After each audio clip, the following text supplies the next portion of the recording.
innovation in our end product. You know, so it leads us to the why. Like, why are we growing in the natural farming way? Just to live more holistically with the land and acknowledge the lineage of the past people whose shoulders are standing on it. Word.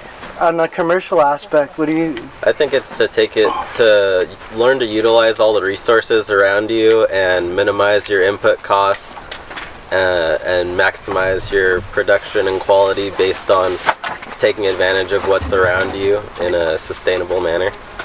Super dope. Anybody have anything to add to that? Returning the land back to a healthier state. It's just another progressive tool in the toolbox to use in terms of like a sustainable approach to farming and gardening. Is anybody growing? Go ahead. I'd say it's just focusing on deepening soil and making it a closed loop type of situation where you're not really bringing in anything except, you know, perhaps waste stream products and, you know, things from really focusing on a lot of like even restoration around in wild lands where you're taking out a lot of invasives and different things to bring in the fertility to these spots and deepen soil. I see it as like working with nature, you know? Like, you know, we just ferment to do it, but it's just nature's way of kind of speeding up and helping it along. Mm-hmm. Are we recording this? Yes. Okay, sweet. I want to add to that, like, one of the things I really want to help with is our journey as observers. You know, in watching it go from seed to your client's use. Whether it's recreational, medicinal, I don't give a shit. It's just, at the end of the day, what matters is that are we growing from our heart, are we growing the best possible medicine available? That's bioavailable, that's indigenous, that's cultivated region specific. Where's everybody from? San Luis Obispo. Where? San Luis Obispo, the Central Coast. Nice. Anybody? 50 miles within here. Virginia. New Jersey. Yeah. North Carolina.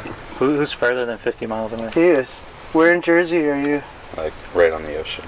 Are you asking currently where we live, or where are you growing? Oh, where we're growing. Yeah. Oh. Southern Humboldt. Southern Humboldt, yeah. Southern Humboldt. 7 miles. Is there rivalry? McKinleyville. Or Eureka. No, I don't live there. Okay. So there's just a couple people who are outside of our 50 miles. Okay. You're going to notice that like what works for certain people is not going to work for you. And part of the things that we're going to discuss is like how to adjust that for your region. You know, because you guys have a great understanding of natural farming to begin with, so we can kind of like ramp it up a little bit and like get into the nitty-gritty of what you guys want to learn. So what are some of the major things that you came here for? My biggest question is how long can you spray, like when they're in flower?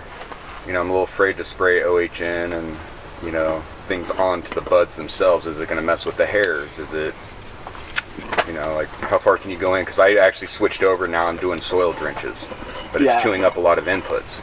So it is, right? Any other good questions like that? Yeah, I was kind of wondering what how to apply the feeding schedule, or the, you know, I did it my own way, kind of trying to watch and observe and see what I think, but I want to know what you guys have found, you know, to work best. Sweet, go for it.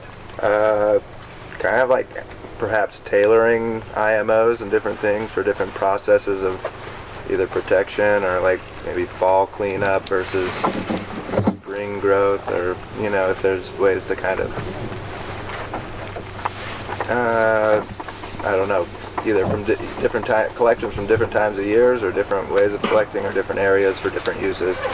Baller, what's yours? just like timeline, like in terms of like when to apply certain inputs over others, you know. Cool. Did we have any pesticide questions? Yeah. I mean, come on, man. Like, I can't wait to hear how you guys are dealing with some of these. Okay, so the John pesticide treatments, do they kill beneficials? Well, you want to answer that for them? The broad spectrum?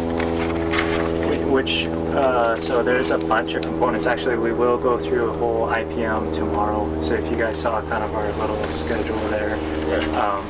But We should in probably general, they're environmentally friendly. Yeah. And then you can adjust the concentration up to the point you want to kill what you want to kill. And try not to go harder than that. And then as soon as you've eliminated your pest, then to come in with microbes to like restore the good guys, blow the bad guys out, and then good guys in. So if you release like beneficial predator mites, it will kill them too? Yeah, if you make something to kill mites, it'll kill. Yeah. Yeah. So you'd have to re-inoculate with higher order predators too. I guess just this is more. I'm actually going to be moving closer to this area. I live out in Orleans, or it's hotter, but maybe more a question for the class too is plants specific to this area for pest protection and different uses, and also just what people are using for FPJs and different things. Great question. Yeah, adding on to that, I want to learn more about how to utilize the invasive species to like turn those into a resource. Oh yeah. Yeah. Yeah. Like those delicious Himalayan blackberries. So much main thing. Blackberry PJ. So useful. Oh yeah. Yeah. Want to go over? What do you got? Nutritive Cycle, and basically applying, herbs in the stages that you harvest them, in regards to cannabis specifically. How many people have grown less than 5 years here? Less than 10? For cannabis? Yeah. Less than 20? Okay. Anybody over 20? So just me and Jim? Alright. Storing all the nutrients. Good question. Bunch of different questions. I got a couple Long-term. tricks up my sleeve, and I'm sure he's got a couple too. Yeah, that's great. We'll cover all of that for sure. And then we'll definitely hit the curriculum. But like all of these things, we'll pepper all those answers throughout the curriculum as well. And anything else that comes up, Another thing I'd like to touch on is how to know how much or how often of the different things to apply. Like, if I use calcium every time, is it really necessary? Or is using FPJ every other time? Is that, like, at what point do you get to more than you really need to be applying? Okay, so we all know that, like, the only thing that matters in growing cannabis is water and light. Mm-hmm. Right? So there's no part of the nutrients additions that actually grow weed. Quality of weed is based on the experience of the grower, and then listening and observing your plants when they're begging for nutrients is like the answer to that. Right. Showing you how to do that is part of what we're going to do. We can give you a general guideline, but your plants are going to tell you what they want. Right. Just like when to water. Mm-hmm. Like, I love the guys that come up to me and they're like, every 3 days, I just, I dump a gallon in this one and 50, right? And mark the calendar, they're off every 3 days. Wow. They've got it planned ahead 2 months. Yeah, and we all know that that's bullshit, right? I mean, and for some of you guys who don't know that, like, that's legit. You ask any of the guys who've been growing 10 years plus, they're going to tell you, there's no such thing as a fucking schedule. There's a general guideline. Mm-hmm. There's your strain-specific guideline, and then there's the weather, and then there's like kind of manipulating your life around how to adjust to each one of those moments and adapting to that.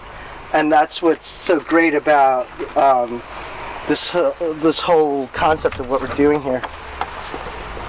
So this is how we start. Do you want to do it in here, or should we throw a plant in the middle of the yard here and then do it? Well, so I'm gonna write up a whole mine, and then I think it would be appropriate that we gather in a circle, and then I'll kind of position this so you guys can all see it. But it's a brief chant. It goes through 3 times, and it's kind of I describe it as we use it for KNF natural farming, because it talks about wisdom from above coming with the things from below, and kind of the way Hawaiians would teach was through song. So instead of me just like talking like this, it'd be telling you like stories and like meles and chants, oftentimes using the stars to like relate certain navigational techniques or things. But you know, they say all wisdom's written in the stars, so somehow even natural farming is up there. But this is just the recognition of that, bringing that here into us, and then you know, appreciating what we exchange with. So that's the, you know, my translation of this Hawaiian for you. Yeah.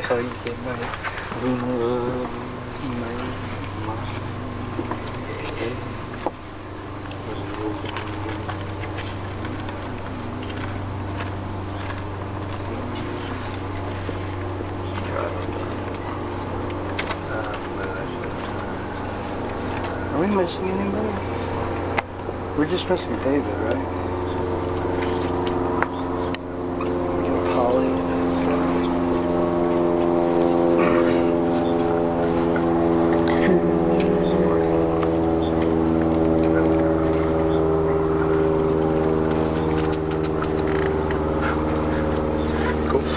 Cool.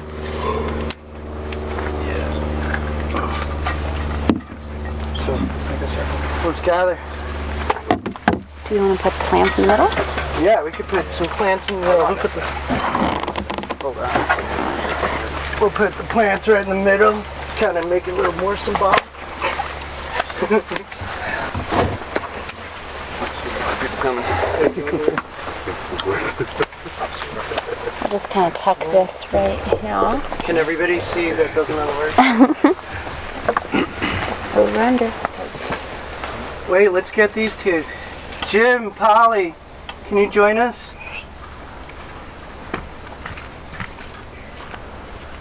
Good mana. Get to share microbes with each other too.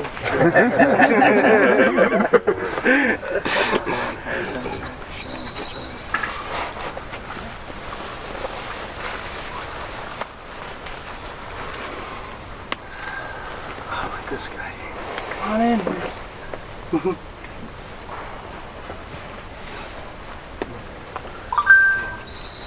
I think they look right there. Yeah.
So 2 claps. Whoa! Alright, welcome you guys. It is official. We've started. Yeah. What is the translation? So this Luna is above, Puna is kind of below everything, and Noyao is knowledge that we turn into a song so that we can bring it here, bring it here, bring it here.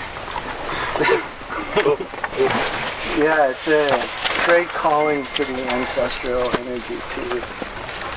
So do you feel like we got a kind of accurate picture introduction going, because we're gonna go through this a little bit. So my goal here is to kind of go through this agenda a little bit, and then work with Indico to go through basically what the knowledge is, and then how we can get it kind of specifically to you. So that's kind of why, you know, we're working together here. I think that's how we can both complement each other.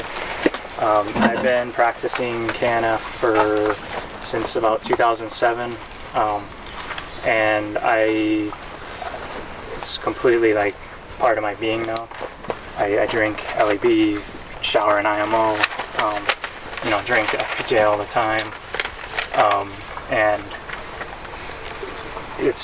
that's the cool thing. I mean, it's like a full life integration, and I'm happy to be here to share it, and thank you guys for welcoming me here. And yeah, as much, you know, I want to you guys have fine-tuned, because I know you guys have been practicing and pioneering on your own, and kind of similar way to how I learned, where Master Cho only speaks Korean, and so it's not like I can be like, hey, ask him a question. It's more I'm trying to like dig through resources and scrape things up and learn. And I'm so thankful for the hands-on time and the experience time I had with someone that's an expert, because it's like, you know, when you see it, you're like, oh yeah. But before, if you didn't ever see it, you would never even know. And so that's what I'm trying to do here with this, is tune in your human body. So your tongue, your nose, your eyes, these tools we all have, but we don't necessarily know how to use them. And they'll help you to diagnose your farm. You know, I mean, you can already tell, like, if you smoke good weed, it's fucking good weed, right? Yeah. So our bodies know what's up. And so that's just part of this, is tuning it in. So how can we get our soil so that your plant that same way, it's like, you know, it gets the good nutrients. It's like, yeah, it's the good shit right here. And that's what we want to tune in. So component wise, I know application here, that's where I wanted to start. You know, how do we connect the dots? How do we really get into, you know, applying these things effectively, efficiently, economically, you know, all those words you can think of. How to go through, how to get good soil, how to get nice vegging, how to get bloom, and then of course you can go with, you know, great fruits and enhanced ripening and these other applications, and then kind of the tools, which if you notice right now I've been kind of calling it slightly different vocabulary. I do like the acronyms, like FPJ, that's all a word we know, but it's jargon to someone else. If I'm saying, oh yeah, I put the FPJ on, they first have to learn my language before I can even rap and relate. And so what I've been kind of doing is like thinking, okay, what makes sense to us? So what do I use? Things that I ferment to get plant juice out of? Primarily a food. So if I just call it a food, it's like, oh, I put food on my plants. Everyone's like, hell yeah, plants get hungry, right? And so I don't have to teach them a jargon. And so this may or may not make it easier for us. It's, you know, transition to a different way of thinking, calling things is, but if we call it by how we're applying it, so food, and we got fuel. You know, you want to start a fire, throw some gas on there, make it bang. That's our fuel, which is fish amino acid. Then we got our bloom, which is our calphos, our bones. That's what makes it bloom. It's kind of the puberty stage of the plant. And then we got medicine, which is our OHN, those tinctures. Helps keep molds out, helps increase the immune system of your biology. So medicine versus OHN, it's kind of like, all right, put medicine on my plants, a little sick, shit. You know, when you're sick, you don't want too much food, right? All these things start to make sense to us. How do we apply and use things? And then our cleanser, which is our vinegar. Got some shit I want to get off my plant. Oh, put a little vinegar.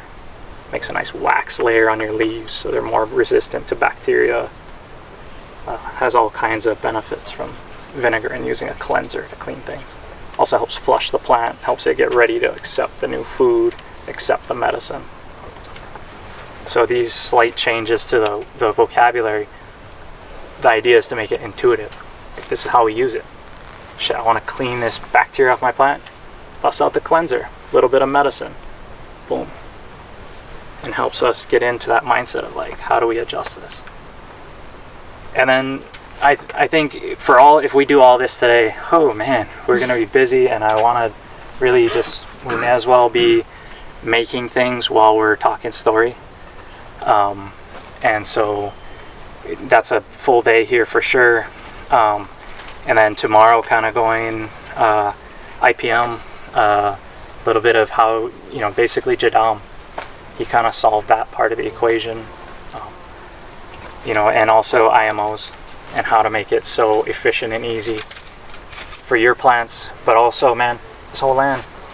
Like every time driving into town, I used to have a sprayer in my car. I'd flip the switch on, spraying kombucha, JMS, some nasty ass shit, whatever's left over. I just dump in that 15-gallon ATV sprayer in the back of my car. Little on-off switch to the cigarette lighter, and now I'm doing drive-bys. That's legit. But the only way I can do that is if it's pennies, right? I can, if each round costs, whatever to do drive-bys on my friends, I'm gonna be a little bit more precise. But if it's cheap and I can just spray it, then hey. So making these ultra low-cost microbes, just for everywhere. And then wetting agent here, how to use the herbs and the sulfur. And those things are pretty much in the right combos, going to deal with 90% of, if not more, percentage of whatever you get thrown at you. It's kind of like, the Eastern medicine. Sometimes you need to go get Western medicine surgery, but most of the time, our cures are going to work.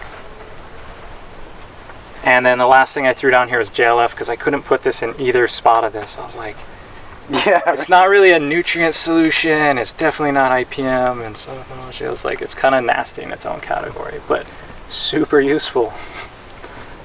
Especially when we start spraying everywhere. You don't care about your neighbors, flip it on. Abundance.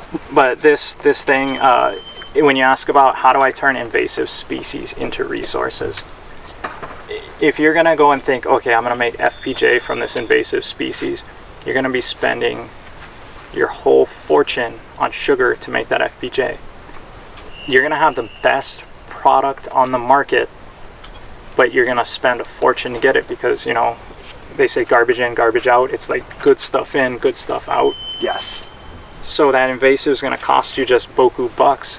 You can make this JLF, which is fucking gross.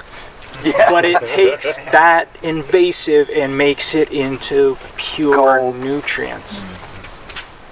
And so anything and everything, like this entire property is now fertilizer. Only thing we need is a bucket that can hold, like that drum right there, and a sickle and some leaf mold, and we now have nutrients for this entire field.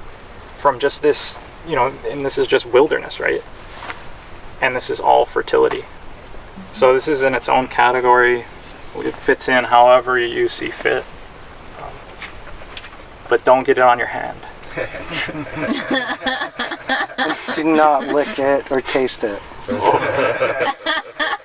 Even if we're putting you together, you go, oh yeah, man, you gotta know the consistency and do not believe us. The first time you slip, it's like you're on the team. Yeah, that's the real christening. When it splatters up and it gets into your mouth, that's the best. You'll never forget that moment, ever. So with this, is that a good plan? It kind of addresses, I think, majority of the questions. And you have any? Oh yeah, and then does anybody veg inside? Okay. Do you guys use hydroponics, soil? Like what do you? Soil bed. Okay. Soil bed. Anybody do hydro? Anybody doing any Okay. And if anybody does want to know that, I can show you how to convert all of this into liquid forms so you can use it through aeroponics. I'm an aeroponic expert. We've been growing for a couple decades now, and I'm a cancer caregiver by trade. So my main focus is on getting the best profile from your plant, creating the best genetics for your land, and that way distributing the best possible medicine, you know, for your client.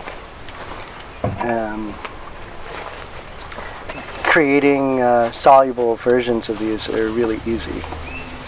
So any of you guys that want to know about that too, I'll show you a little bit of cheap equipment, which is relatively cheap in our frame of mind. You know, when we're on, anybody on farm bigger than 10 acres?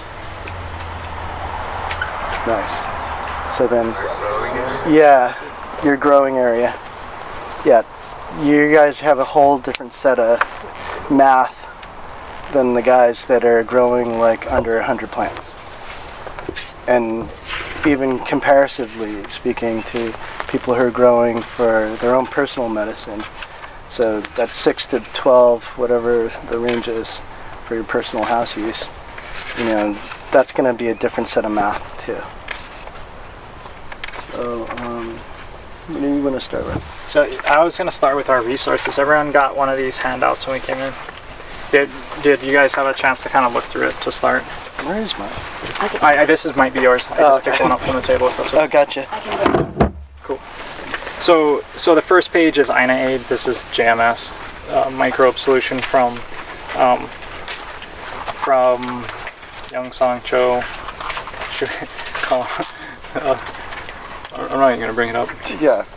Just gonna call him Mr. Semicolon,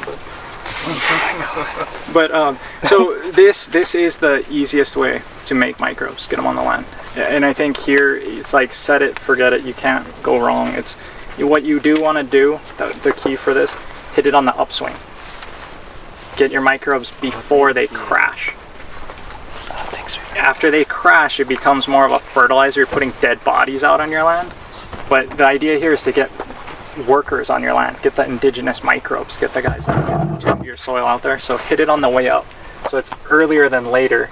Where we are here, what I recommend you do is just, if you're cold outside and you need a hoodie, put a sweater on your barrel. So wrap a blanket around it. If it's real cold and you wouldn't be outside even in a hoodie, put a heating element, a fish tank heater in there, and get it up to, I don't know, don't boil this stuff, but you know, make it warm. I think 60 degrees or higher. You know, probably 70 degrees in your tank you can. And then you can make this pretty much year round, I believe. Insulate your thing, fish tank heater, and you can do this recipe anytime. And you can use any starch. Next page is the JLF. This I kind of we went into. And I put those two first because those are ultra low cost. You can do them anywhere, anytime, and you're not gonna break the bank. It's just like, you know, it's a hobby. You're done with your potatoes, put a few in there, throw some salt, throw some water. You know, you're gonna grow something, and then dump it over. Now you've just, you know, enhanced the ecosystem in its simplest way. This next part gets into what we're really gonna follow. These recipes now become like edible the whole way through. This is like the Ferrari of the world. And it's not like everyone out there can drive this Ferrari, you know, but it's something to aim for. And when you get one, it's like, yeah, I think that's still in my mind. I still want a Ferrari? It's like you get a cherry piece of land, okay? Yeah. There you go. Yeah. This is the cherriest piece of land. Upgrade my thinking here. But basically, so you can see the acronyms in the parentheses there, all the way down. These are the 9 core recipes. And essentially with this is going to get you, you know, then you can always fine tune, right? This is going to get the brick so it'll fit, and then you can polish it really nicely. And basically you'll see here is, I kind of went with the vocabulary, and you guys are going to have to probably know both in terms of OHN, and then in the italics there is kind of what I've been calling these things. But if you kind of think about them in terms of the italics, I think it makes it easier to understand how we're using them. My whole key here is application, and I'm talking about resources here. So these are the 9 tools. We'll go through a majority of them, I believe, here. I believe to truly get to know them, though, it's almost impossible to do in a 2-day class. You need to go from like beginning to end and see a fermentation, which is over a couple-week period for certain things. So it's not my intention today to get you like 100% on all of this, because it's just, that's not how it works. But to get you where you can feel confident to go out and do this on your own, and then say, hey, is this right? Snap a photo of it and be like, I followed such and such. Are we on the right path? And that's the goal today. Because if we did all this, and we'd have to speed up time and be wizards on the level that I don't think we're there yet. We're close, right? Do we want to be there? Kind of better there. question. So did everyone kind of like briefly glance at this? And you see all the kind of translation of words and kind of the reasonings. It starts to kind of make intuitive sense from that. That's what I'm hoping to get across here. And then basically the next page we're headed into application of it. And this was a way to just make it as simple as possible. This is like, shotgun approach. And essentially using the medicine, the food, and here it calls it a stimulator, but I kind of prefer the cleanser idea. Each time you're cleaning, you're taking a crap, you're eating some food, and you're getting some medicine, and also drinking water. And that's pretty much what we do each day, right? Hopefully our food is our medicine, but even taking some herbs, putting chaga mushrooms and something, and helps you out, right? So same idea. We're doing the same thing for the plants. In terms of frequency of application, it is it all depends on your setup. If you have a huge orchard, 600 acres, you can probably only hit it twice a year, and that's running every day to do 10 acres. And you're going through and hitting everything. If you're doing a small garden area where you're in control of it, you may be able to even run fertigation with this and be able to dose directly into your roots, which is as easy as flipping a switch, putting the right things in and flipping a switch. If you are running where you want to do foliar application, it all depends. If you're doing a small pump, hand pump thing, it might take you an hour to go through. If you fire up a little gas engine and just crank it, it might take you 10 minutes. And so how you apply is all gonna depend on how you wanna do that equation to fit your deal. In general, it's every 10 days or so, you'll notice a plant is putting out a new leaf and it's going. So in general, that's what your application rate is. Every time it puts out a new leaf, it wants to eat a little bit. And so if you're tuned into your plant, you can kind of help it out that way. I don't think you can overdose. I have never found that to be the case. However, I don't know if that will make economic sense to be putting all those things in every day and doing it. It's like today they just needed water. The only way you can overdose is by severely messing with these ratios here. If all of a sudden I dump in like a gallon of FAA into something and then I run it through, I'm going to burn the shit out of everything. Yes. And I'm going to overdose. But when you look at the dilutions, they're 1 to 500, 1 to 1,000, 1 to 2,000. And that, even if you go to drink it, you'd be like, it's kind of like water. It's not even like strong enough to be like a iced tea or something. And so it's so minute. And if you're, I believe when we're sending in our samples for like getting certified and stuff, I believe you can even send them the diluted sample and they'll laugh at you saying it's like There's nothing in here. This is homeopathy.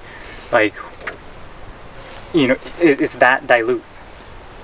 And so if you are to go send in official samples, consider sending in diluted and just get them to laugh at you, because you know what happens when you use it. And they'll think you're crazy. They'll be like, there isn't nearly enough nitrogen to flow into our rivers. You're like, yeah, that's the point, man.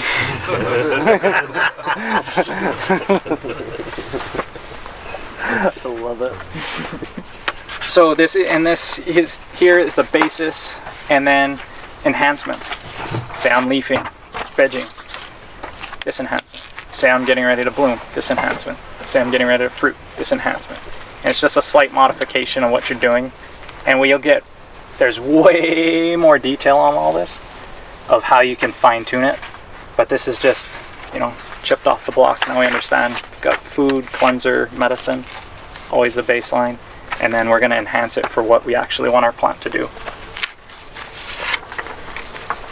Then soil foundation, we'll go into the detail on this. And then I got more detail on the nutrient cycle here. We'll get to that. And then in the back here is our recipes that we'll go through today. So we got our fermented plant juice, then our 3 enhancements here, fish amino acid, which we should probably kind of start with first because our fish is probably going to need it to be in that sugar ASAP. Then we go into our calciums. Then we got lactic acid bacteria, IMO1 and IMO2, super easy, and that kind of finishes up this handout. Sweet. So before we go to make FAA and move on, I just want to go through slightly more resources. Anybody have this book? Yeah. Wait, who is it? PDF version. So try look. Is yours? Oh yeah, I have it. Is yours natural farming or natural? I have natural. No, it's the old one. Natural. Yeah, this is a natural farming book, actually. Believe it was correct at one point. Was it natural on one side? Is it natural on the bottom? No. Here's the natural farming edition. Natural. So there's But anyway, natural. I recommend this book. It's from my master. He's awesome. He really knows his stuff. And most of this stuff he like kind of dreamt it up in a certain sense, that he was just so tuned in. He knew the fermentation, and he took concepts that were apart and he brought them together. Like, oh, okay, we want to tincture the OHN. Well, fuck, let's ferment it first and unlock it, and now let's ferment, and then let's tincture it. And so this stuff hit him like during his dreams, and that's why it's KNF, which is kind of like, CNF I'm into too, but KNF in terms of like it's his dreams that we're kind of working with here. And as an evolving thing, I think it's always good to go read the original. And there's even a better book than this that is in a PDF that with the recent what's happened, I'm not even gonna go. You can look for it yourself. I'm not even encouraging you to look for it. Send it to me and I'll email it to you. I didn't hear any of that. Yeah. And then this book is also awesome. Yes. We're not gonna talk about it. No, man.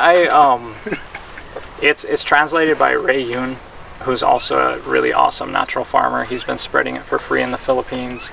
Young Song Cho and his family came to live at my farm for about a month and a half, and I really got to know the system well. I think this is the key when we talk about converting over. It's like this is the Toyota truck. This is gonna get you your stuff and go where it needs to go.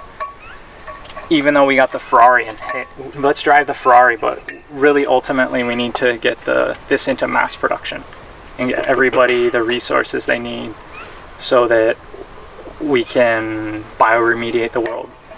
Because if we make this exclusive or like unattainable,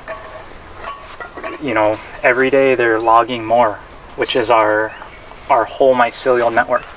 And after they're done logging, if we had this, we're so abundant and rich in this that we can come in and just soak that whole land down and throw the right seeds or make the right conditions with the right biology, that stuff won't be so nearly as devastating.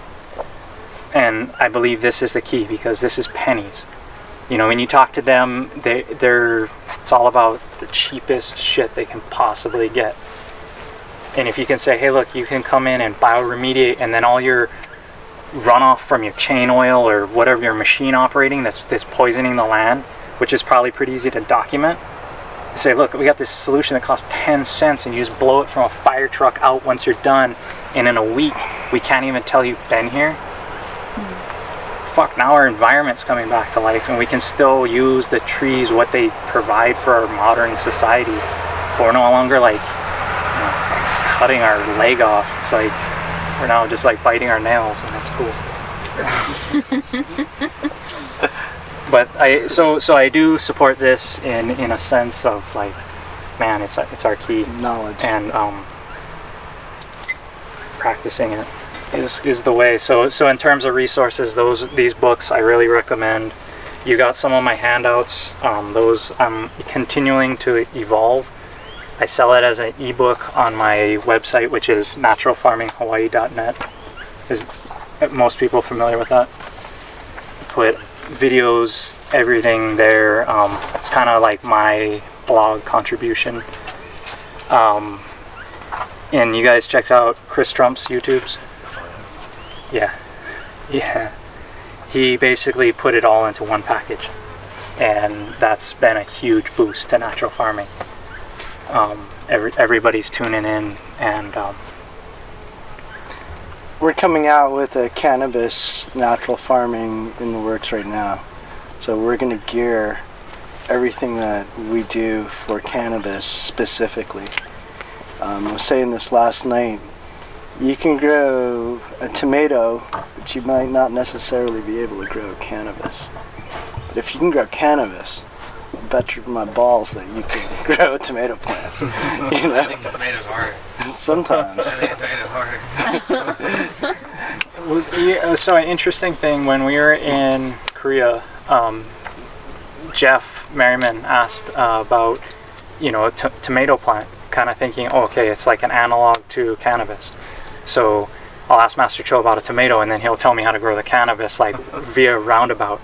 But when he started to get into the details, he was talking about like a tomato goes through a changeover period every 2 weeks, and it's like constantly going.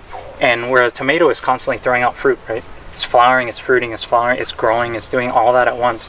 Whereas the cannabis is more like growing, then it's going through a changeover, and then you're changing all those carbohydrates that you've accumulated into your sugars, into your, like, all the goods out in the tips. And so it doesn't go through multiple changeover periods. It basically has, two kind of distinct periods it enters to get to finish. It's more like a determinate tomato. Yeah, perhaps, yeah. Yeah, so understanding that, and then getting the right analogy.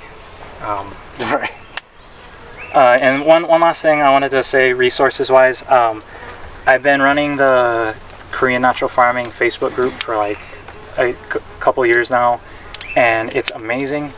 But I feel like a lot of the same questions get asked, and then they're really freaking awesome answers. And then someone asks the same question. It's like, fuck, man, it's right there. Maybe I'm not the only one that feels that. But attention. You'll see that in class.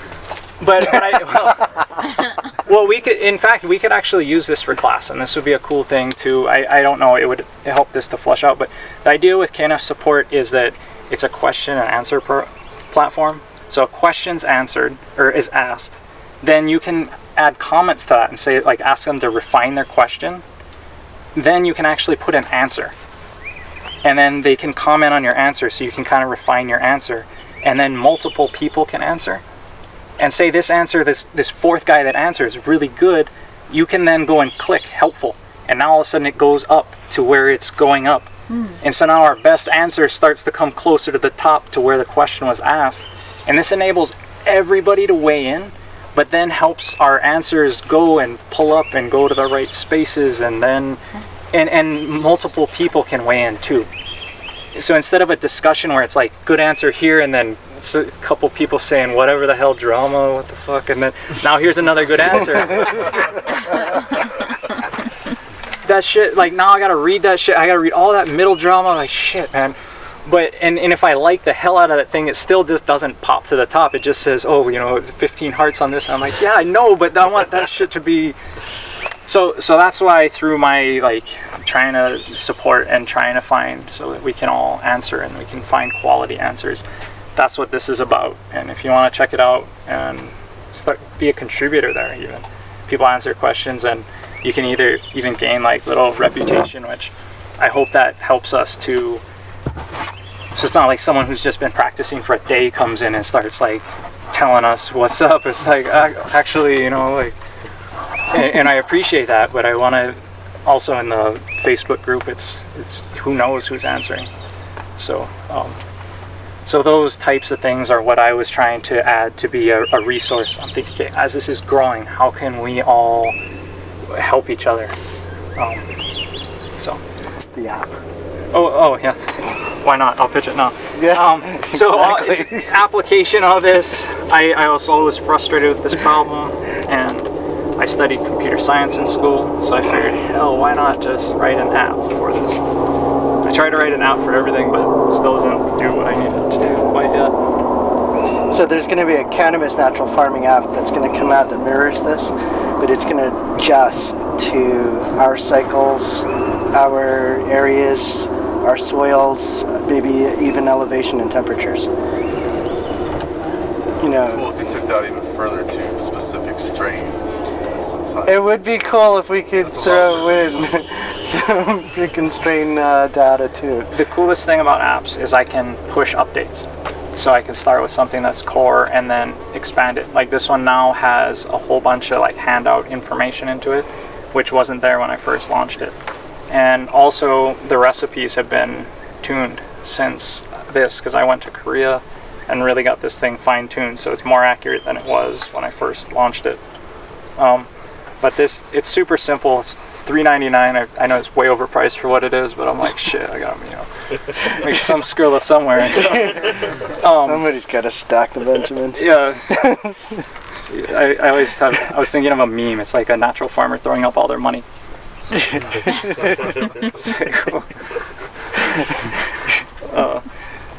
One day it's like all the microbes flying off and you just can't see them. But anyway, you go to this app and you just say I want to dilute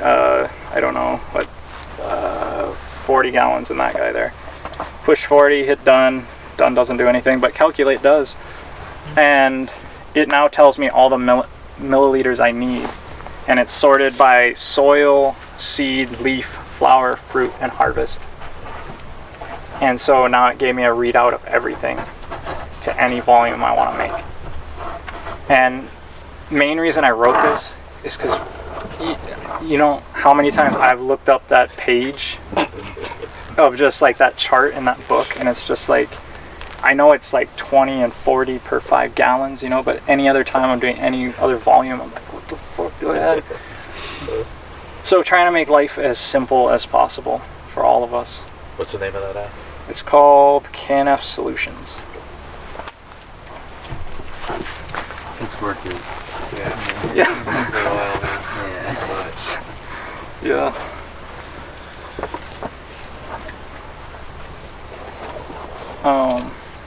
And then the other technology kind of stuff been working on. We got some other good stuff too, but we'll go on to whatever else we're doing. Let's cook you guys up now. Yeah.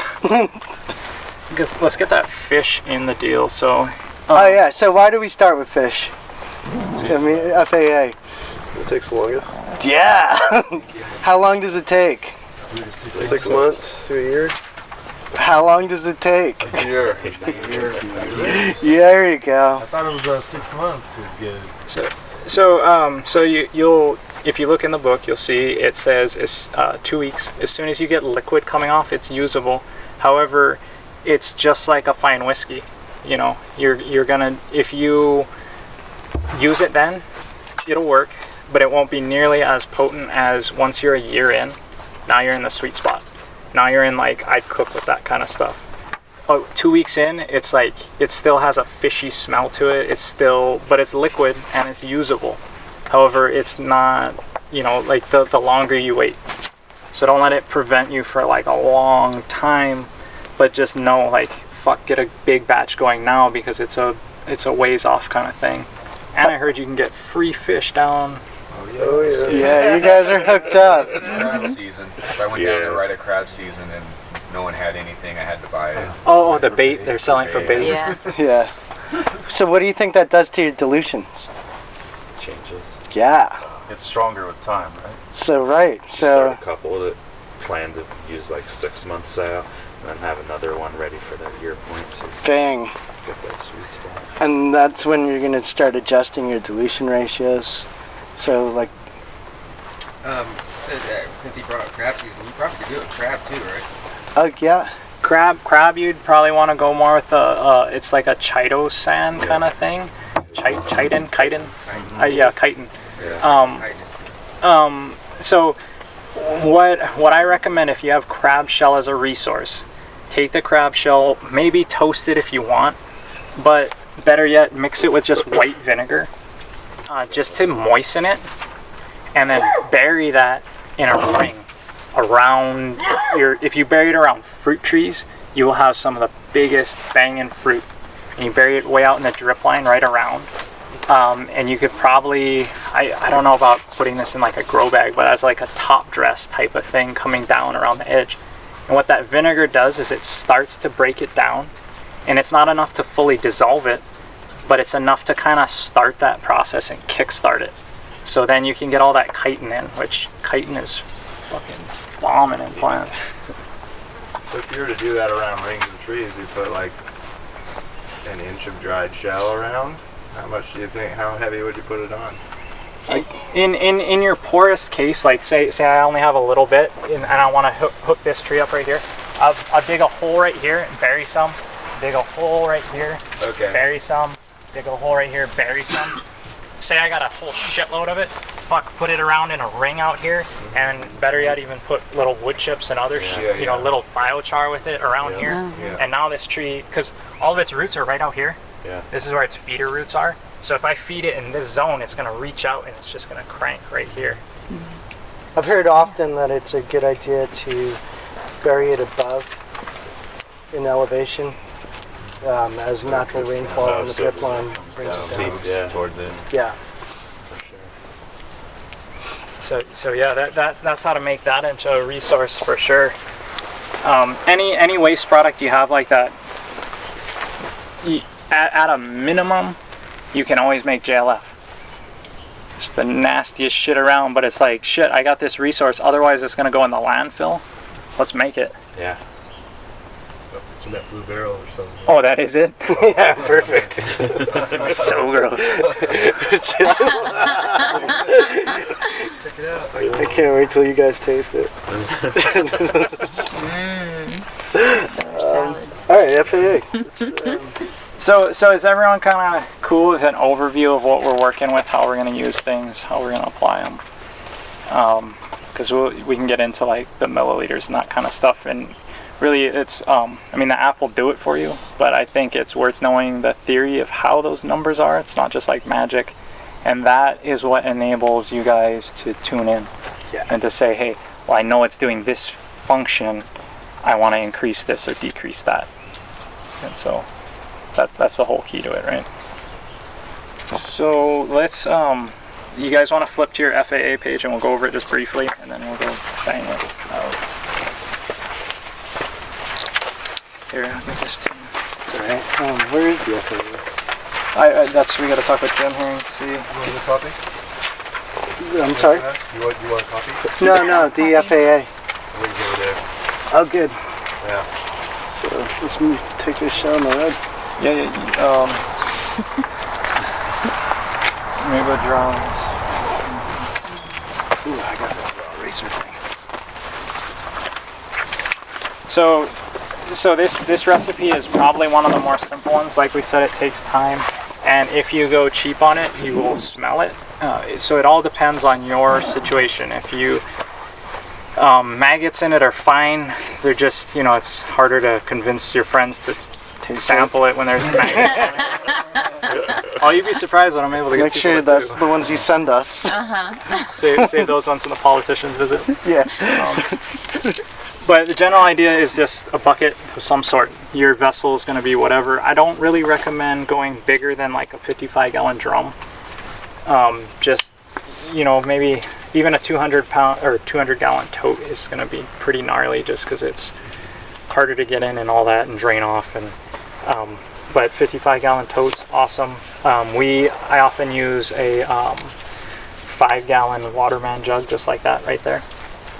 And what I recommend is on the very bottom, if you're using something with a tap, is to put large stones. So those things, the stones are also, the microbes in there start to work with the mineral rock, and they actually dissolve a little bit and the microbes penetrate into your stones, and it gives a great synergistic effect. Then up here, some sort of hardware cloth, mesh, you know, 1/4 inch, whatever. I don't know if you could try an 1/8. I don't know if it'll clog, but the whole idea is this is to stop things from clogging. Big chunks from falling through that are going to get stuck in your spigot. So stones, some sort of mesh net, metal, hardware cloth kind of thing. Then it's sugar. So sugar will look like this. And put enough sugar to kind of get down into those crevices and shit, just because it'll work. You know, try not to over sugar it either. Maybe at the very bottom, but 2 fingers. Basically, if you had all this stuff below and you put sugar so that it was down in those crevices, your first layer could be fish. But I'm just showing sugar first so that if I was doing a 5-gallon bucket with no tap at the bottom, I would start with a sugar layer, just so the fish isn't like stuck to the very bottom. Okay? That sugar will then liquefy and it'll actually float and not be stuck against the wall, which is kind of gross. But sugar, then fish, and kind of equal layers of this will be fish. Is that equal by weight? It's equal kind of by volume as you're going through, and it pretty much equals weight at the end. You will see, like if I had 25 pounds of fish, I'd have 25 pounds of sugar. It's pretty much the same volume in sugar. Fish is dense and heavy. Some of the stuff I've used is like, is there too thick of layers that because the heads are like softball size? We cut them. We cut them to size. I do. It's a pain in the ass. Don't cut it unless you have someone else to do it for you.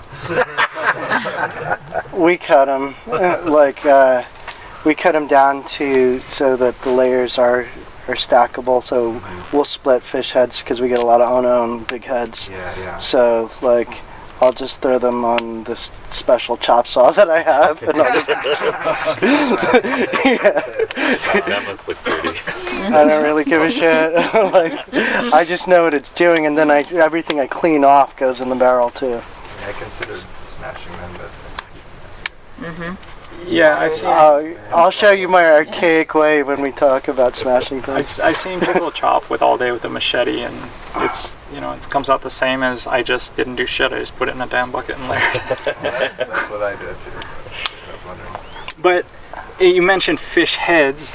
They are the best part of the fish to use. So if you can get the heads, that's the best part. It kind of has all the oils and stuff up in the gills and all that stuff. That's kind of a big component of what you're wanting. Is there also fish that's better for this purpose? Deep water fish or oily? I'm a big fan of deep water, salt water. Yeah, the deep water pelagic fish are the ones that are recommended for this, but it's an adaptation for Korea that they pull a lot of those in that region. You know, some people have just access to trout or salmon or something. The salmon has, you know, obviously more oils and fats and stuff in it, but the oils and fats can then be taken off and used as pesticides, pest repellents. You also, now you know. When you're doing this, if you add some IMO to it, it'll help reduce the smell, but it'll eat your oils. Right. So it's your choice. You know, those oils, you'll notice if you buy high-grade fish hydrolysate, it'll be in 2 layers, and that's high-grade stuff. If it's in 1 layer, you got hosed. Someone took part of your product, and it's because that other product is higher value. The stuff that floats on top is a higher value, and they'll just sell you the stuff below. But so you always want to shake your fish hydrolysate as well. And you'll get that. So are you not, in making the FAA, not mixing fish with brown sugar like you do with FPJ? No, I'm not massaging it in at all. I'm trying to touch the fish as little as I can because I'm not. It's not my jam. I just recently started my first batch of FAA with 100 pounds of shad, and I did. So I mean, it's just more work? Yeah. Yeah. But it's yeah. Okay. And because I did it too. because FPJ is a few day fermentation. Right. It's not going to have a chance to mix. This is like 6 months to a year fermentation. It's going to have plenty of time. It's going to ooze and slowly, eventually I'll have tons of liquid permeated throughout the entire thing, and it'll self mix versus the FPJ quicker time scale. So I started one in February, and I did one of salmon and one of sole and flounder. I think it's the salmon, but it still has a slight fishy smell to it, like just slight. Where the other one, doesn't smell. It smells more like teriyaki sauce. Yeah, it is. It's the oils. It's the oils. Yeah. So it's not a bad thing because I just barely smell. I even brought some, so I was kind of worried about it. It's been a while. Cool. And it still has that slight. We'll check it out. Can't wait to taste it. I'll taste the other one, but that one I'm a little scared of. It's important that you taste everything you make. It is really important. Sulfur, I guess. Yeah, because then you really know whether it's right or not.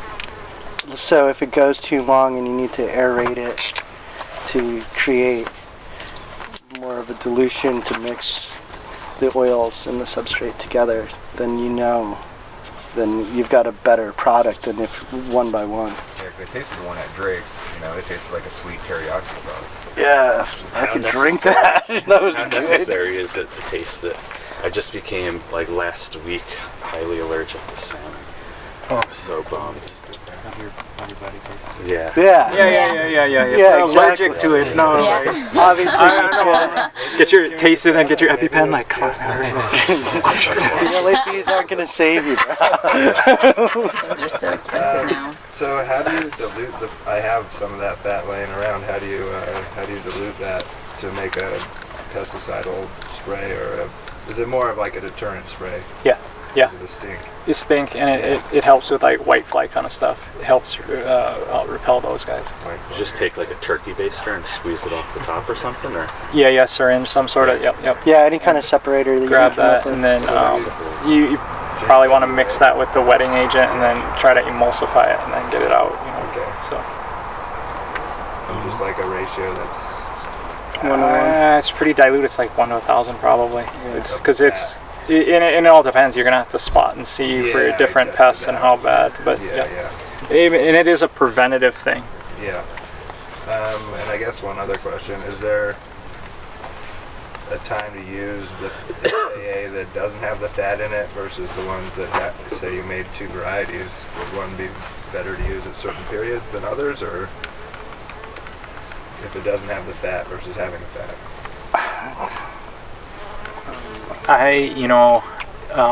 That's something, because the fish I work with, I don't have much fish, or I don't have much fat rising. I'm mostly working with ahis, and so I don't have oil. They're not that oily. They're mostly meaty. I would think if you were trying to grow your fungal populations, more oil. Right. Yeah, the more complex, like fatty acid. Yeah. I don't know if it's true, but I heard something about where the black bluefish are better for whatever, and then the red fish have maybe more phosphorus or something, or I don't know. Maybe you could use NFA more. There is definitely difference in the fish, and you're gonna find the same variation in FPJs. like as a general food, but then each food is kind of different in terms of its nutrient value. Same with the fish. Yeah. No. No. Yeah. Yeah, I don't think there's a problem mixing the fish at all. Yeah, I threw a shark in, all kinds of crazy shit, whatever the bycatch is from the day. And you guys are lucky because in salmon season, the fish are coming from the salt water into the fresh water. It's a good time to harvest those too. You know, because you're getting a little bit of each of those mineral counts from the fish itself. So it's a great sweet spot. So it wouldn't matter if they're river caught at that point? If you're getting them like within that first few days of their migration, yeah, I would think that's pretty optimal. They start to change once they hit that fresh water. Yeah. They start to get more duller in their eyes and a lot more. I think that. And then they turn red, right? Yeah. Right. So you want them pink. Steady stick. You got it. Selfie stick? Yeah. It's no charge. No The charge battery selfie died? stick? I got a charger. Damn, we're gonna have to handhold this shit. No, it's like a Steadicam thing. So I know, I things, saw it's it. like it keeps the thing still. Anyway, trying to like make better video because people watch a lot of videos, so trying to like not just have like the same angle where it's like half the sun and you're watching. What the fuck did he say? So anyway, to finish this up here, I layered.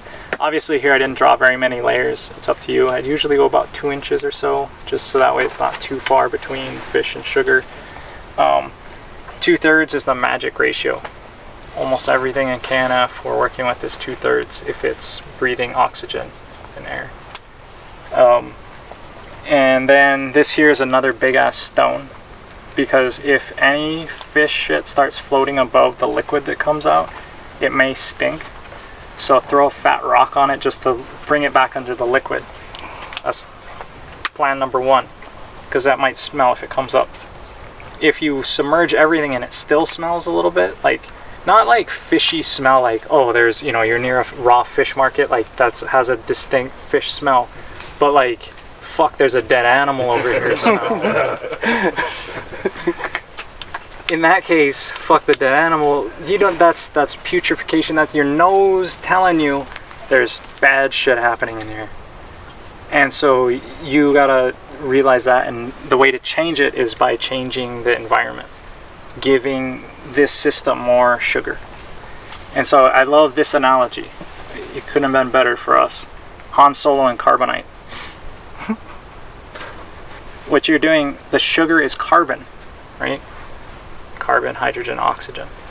You are putting all these microbes and stuff into this carbon matrix, which is like chill. He's not gonna get up and like start shit in Jabba's palace. He's all frozen and shit, right? Same thing with this. If we have any bad smelling stuff, we put in enough sugar, they get frozen. But the good ones are going slow enough. They're mostly like fungal things that are gonna start growing real slow and breaking things down. We've created this kind of clean environment by freezing all the bad guys up.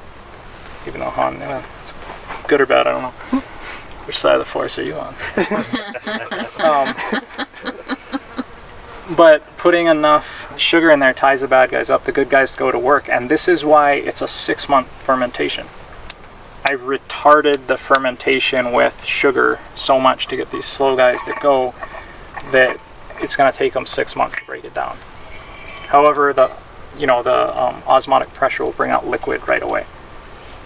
But that stuff, like I said, it's not as broken down. So, a lot of sugar, it's basically equal parts.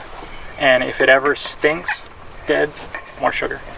Give it a little stir, try to poke stuff under the surface, get it nice and going. So I've heard if you leave it for long enough, actually the bones and everything will liquefy. It'll sink to the You guys bottom. seen that, or kind of a time frame, couple of years does it take to do that? Or? Yeah, the bones usually sink to the bottom. You can get them out. Some of them, the thinner ones, their cartilage dissolve.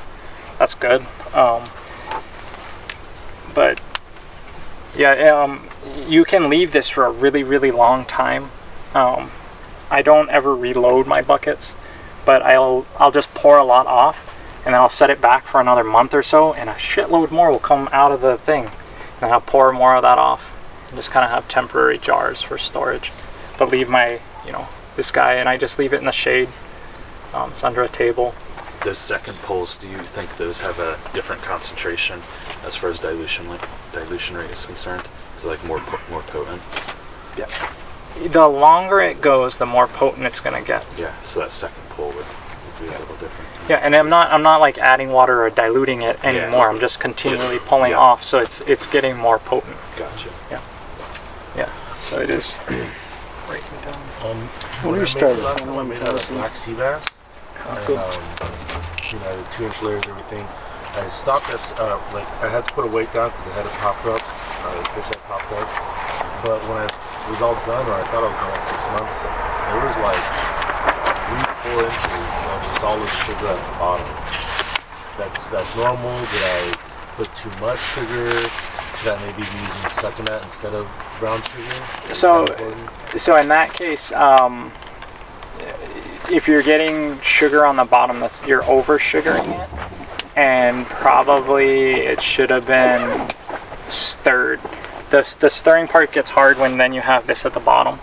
If you're just doing a 5-gallon bucket without it, it's easier to just get it's something you can really stir. When should I stir it? Like a couple weeks into it or something, or? Because I just put the layers and try to keep the heads on there. Most cases, I don't end up with that, but it does sound like you are, that stuff that's settling out of solution at the bottom is too much sugar. So like super saturation, same. Yeah. But you can just continue to stir it in. Yeah. How far in, into the ferment would you recommend stirring? If necessary, do you? So you got two things going against you. One, you got one benefit of stirring is from maybe I'm getting the sugar off the bottom. So in my mind, I'm thinking stirring it earlier. The thing going against you is this is a slow fungus, and as it permeates my whole thing, each time I'm disturbing it by stirring it, I'm slowing down that fermentation process. So you got those two things. So I think stirring it earlier, in just my mind thinking through this, I put my sugar in, maybe it's a little smelly, stir it to get anything off the bottom, leave it for a couple hours, still stinks, stir a little bit more. Or the other thing for stink is a little bit of IMO, a little bit of LAB, and also laying some hay across the top as well. So in Korea they use rice straw, but any type of long carbonaceous tube type of grass like this, tubey carbon grass that's going to turn into hay on the top. That gives the microbes an ability to live up there, go down to the fish, and it gives this little ecosystem that happens. That's at the lid or right touching it? Right against this. So right here on my very top layer, I'd put a little hay. Or under the rock? Under the rock. Under the rock. Okay. Well, actually, I'd put it above the rack. It's going to be kind of like hay on top. And then I airtight seal this. Oh, yeah. For me, if I don't airtight seal it, I get just black soldier fly deluxe. It basically turns into a maggot fountain.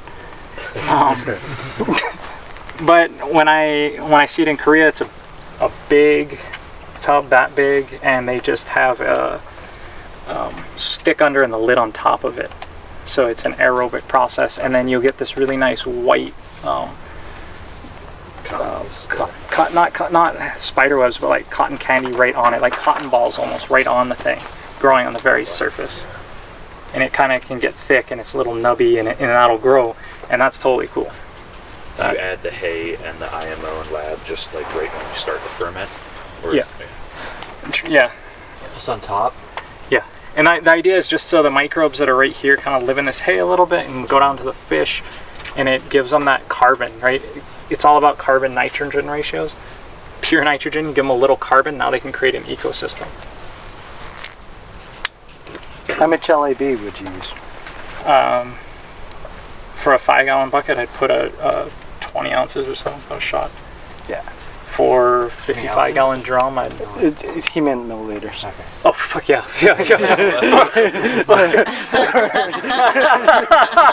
Don't worry, I got him. No, 1 ounce, a shot glass, 1 ounce, sorry. 20, I put 20 shots, no, fucking in. I'd take 19 of them and put one in. Right. And can you do that after the fact? Like I started mine about a month ago now. And I I have labs. I don't have the IMO yet, but could I add labs to the top now and then some hay? Yeah. Yeah. Labs is freaking awesome. We should talk about it when we get there, I guess. For you commercial guys, so if you're thinking about it, a ratio could look like, 1 ounce per 5 gallons. So if you're in 55 gallons, what 11. Yeah, just for this typical layer. Oh, for the addition. For the lab. Yeah, for the lab layer. If you want to call it that. If you do it his way, yeah. Water. Cool, man. All right, so is this kind of clear with everyone? And then if we kind of get together and we'll connect the dots by really doing it. Yeah. You can also use just random fish, just from varieties, or it has to be one specific fish for the whole batch? I go with whatever I get. But I think when you're talking about can you fine-tune certain fish for certain characteristics, you could go more specialized. Especially if you have access to like one type of fish, you might want to just stay that way. Whereas when I go to the fish market, it's whatever they brought in that morning. They catch tons of stuff where I go get it from. But so you'll put different kinds of fish sometimes. Yeah. And guys around me make it out of mongoose and pigs. And yeah. But however, I was just listening to this thing the other day. I was talking about lectins and shit. Anyway, this dude, they're calling him a quack, so I'm like, oh cool, I'll check that guy out. But he was talking about how fish passes through your stomach lining different than any other fatty acid. So he said, oh yeah, you can eat fish, but try to avoid other meats because of the way the fatty acids go through your stomach. So I do believe there's a reason it's fish amino acid versus like cow amino acid or whatever else. So you'll get the nitrogen component by fermenting and getting these things, but I believe it's metabolic like transformation and how it's digested is different. So there's a reason for fish amino acid.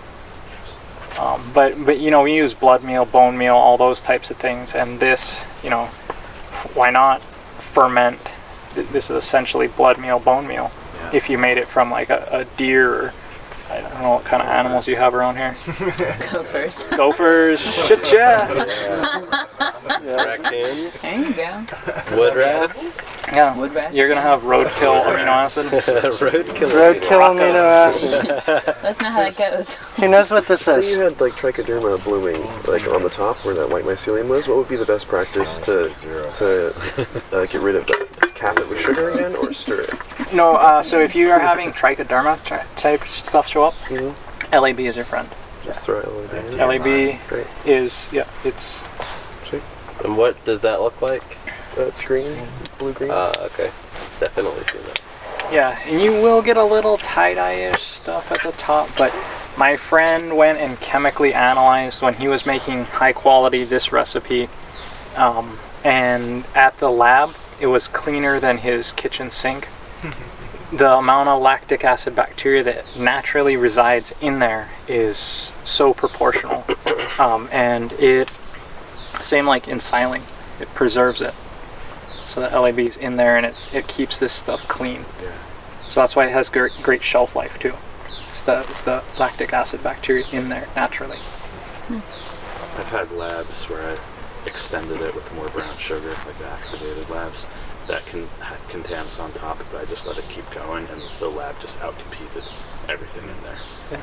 Yeah. And then it's just a more consortium of other stuff. I have an interesting idea. This is completely off topic, but trichoderma is like super tough with mushroom growing bags. But yeah, exactly. People using spraying labs on the outside of kind of maybe questionable bags. Huh. That's interesting. Yeah. For mushroom growing? Because trichoderma is beneficial. Sometimes when you're trying to mushroom grow, it's best you're wanting sterile. Yeah. Because you're wanting your thing to go versus you spray LAB, and LAB is like, we'll make it cool, but cool for everybody. Yeah. You're like, no, I just want it cool for this guy. Yeah, no, yeah. Doesn't work for clandestine. Yeah. So. Who knows what that is? What is it? Don't let nothing stop you. Yeah. Natural farming. What you need is what's around you. Yeah. Don't let anything stop you from making your inputs, your amendments, or farming. Use what you got. Going for zero money.